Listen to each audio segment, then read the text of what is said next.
Hey guys. Alright folks, we're here today to check out the latest song video from Crypta, Lord of Ruins. These ladies are back with new music, and we're back to check it out. So, did we say it at the same time? We said it at the same time. Fuck, yeah. that's amazing. We're in sync. Well, not the band, just syncing. Yeah, definitely not the band. Definitely not in sync. If we were a boy band, we would be more like 68 degrees, because 69 would be kind of creepy. Yeah. Did you know what I'm saying? Yeah. 68 degrees, I think that's kind of cool. Alright, anyways, are you ready for this? Yeah. Let's fucking go.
Holy shit balls.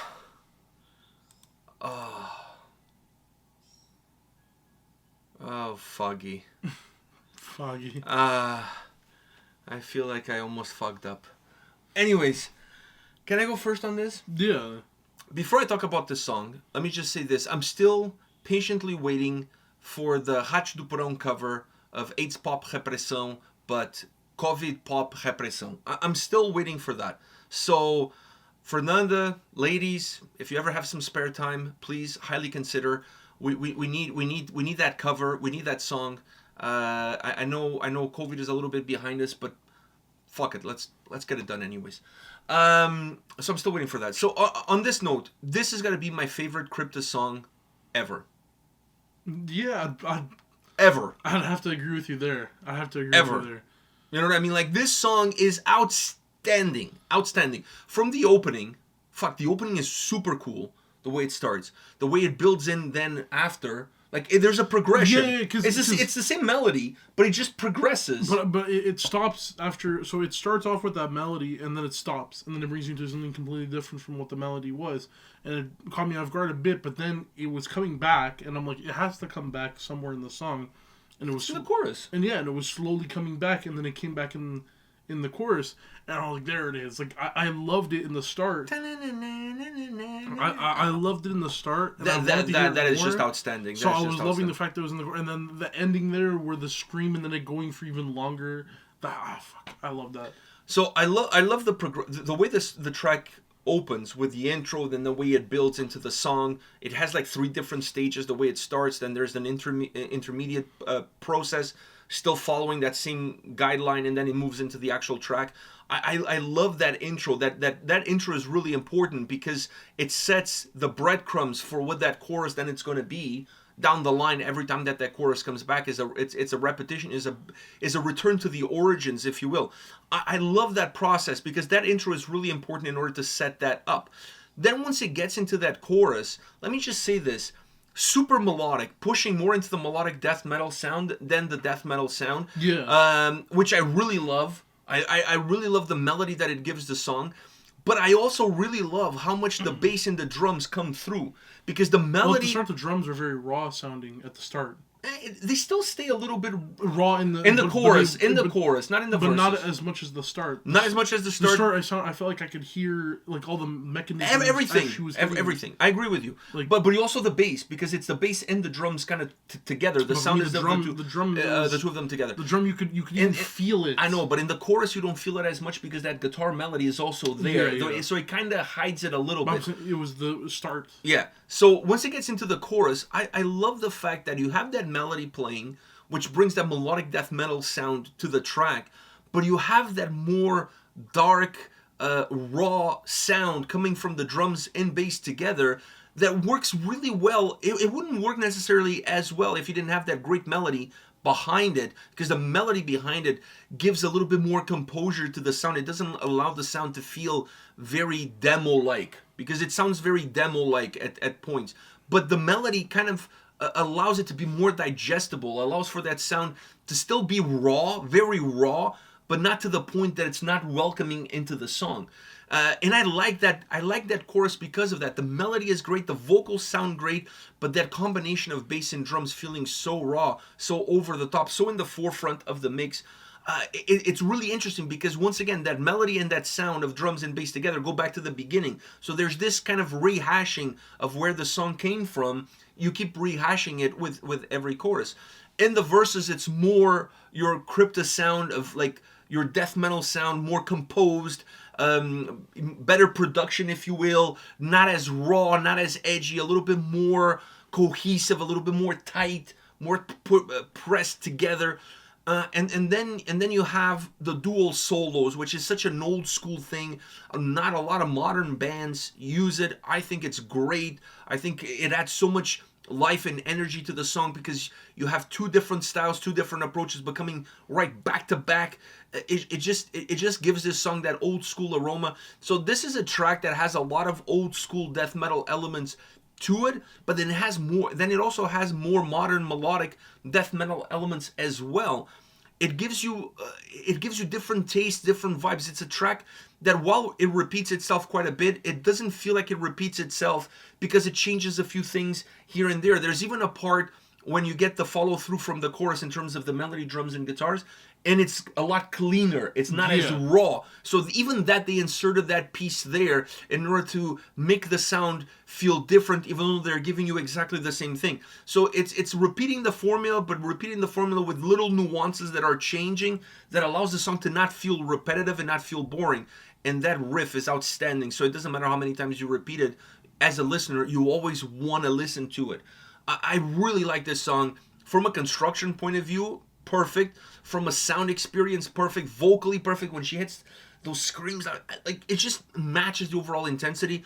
I love this band. We got to see them in Portugal when they played at Vagos last summer. I'm dying to see them playing in Toronto, if not a headlining set, but at least like 45-minute set. They've been touring in the US, but they haven't come to Toronto. So I'm looking forward to that. But this, I have to say, this is my favorite Crypta song to date. Not that I didn't love their album. I did love their album. But this song, the mixture of raw and a little bit more perfection in the sound, the mixture of old school elements with modern elements, the mixture of death metal, traditional death metal with melodic death metal, they did it in such a creative way. Outstanding song. My favorite Crypta track to date. That's my piece. Now you say your piece. It's hard for me to say my piece after saying all that, but I have to agree with you there. This is my favorite Crypta song I've heard. And I think it's because of those melodic elements that they've added in. Death metal is obviously not my favorite genre, but there are some bands in that genre that I can vibe with, especially them. But inserting that more melodic riff, does that make it a little bit more palpable for you? Well, yeah, it just went to my wheelhouse. Like, it was something that I liked, but, the genre I'm not so, I'm not on the good terms with. It's like you're listening to a Kalma song or something like from Finland, like that melodic death metal. Exactly. With adding that, it became more comfortable. I became way more comfortable with the sound. And, yes, you're right, more palpable for me to listen to. I fucking loved it. That riff is killer. It was really good in the start, and I was happy it came back. But like I said in the start, I loved how raw the drums felt. And in the start, that riff, it's so ominous. Yeah, because it starts off very slow. It's very slow build up. It's very ominous. I was wondering, like, where does this go? It's almost like very atmospheric to a certain degree. But I just loved it because it's the breadcrumbs that you're going to get later down the road, and it keeps repeating itself. I fucking love this song. There's nothing to say negative about it, from the vocals to the sound. They are a solid band. That back-to-back solo was phenomenal. It's like I was watching Kerry King and Jeff Hanneman back in the heyday of Slayer doing like a dual solo back-to-back. That's where my mind went when I heard this solo. Outstanding. What a song, man. What a track. Really good fucking song. This is a great song. The video is not overcomplicated either. No. Which allows you to really concentrate on the music itself, and enjoy the music for what it is and not just get sidetracked with whatever is happening in the video. But a solid, tight band that puts together a track like this. Man, new record coming out. I'm all over it. That's all I gotta say. If there's more like this, I'm down. Fuck, this album is going to be quite the sophomore record for Crypta. Alright, this is it for us, but let us know your thoughts on this video, on this song. Hit us up in the comment section. We'll see you all at the next one. See ya.